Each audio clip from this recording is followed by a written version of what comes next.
Sən heç dərkidirsən məni təklikdi qorxudan. Rüyalarımı qarışdırıb qəflətən uyadır yuxudan.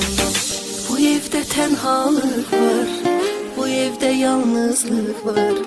Sıxılır qəlbim, dözürəm, ölürəm sənsiz ölürəm. Xatirən itmir ki gözümdən, dağılıbdır hər tərəfə. Ağlımdan çıxmır məndən, üzdümə binərkən. Eyb yoxdur canım sağ olsun, dözərəm bir təhər olsan. İnsan necə yaşaya bilər ki, hər gün ona zəhər olsa.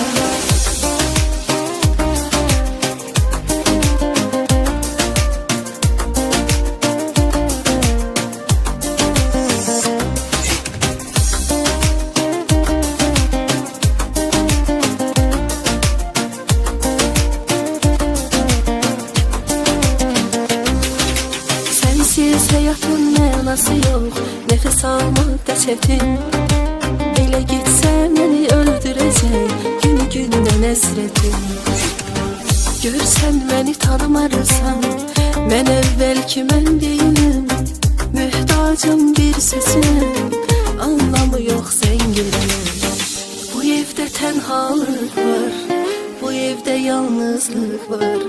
Sıxılır qəlbim, dözürəm, ölürəm sənsiz ölürəm. Xatirən itmir ki gözümdən, dağılıbdır hər tərəfə. Ağlımdan çıxmır məndən, üzdümə binərkən. Eyb yoxdur canım sağ olsun, dözərəm bir təhər olsan. İnsan necə yaşaya bilər ki, hər gün ona zəhər olsa. Xatirən itmir ki gözümdən, dağılıbdır